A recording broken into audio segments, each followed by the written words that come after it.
Endi mo'minni qara xotirjamligini.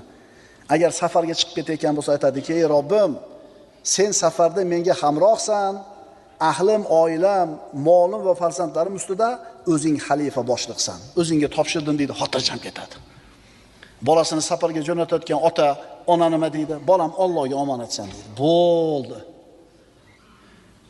Agar Alloh bilan birga bo'lsang, Robbing senga xotirjamlik beradi. Fa innaka bi a'yunina. Zotan siz shak shubhasiz bizning ko'z o'ngimizdadirsiz, ya'ni hifz himoyatimizda.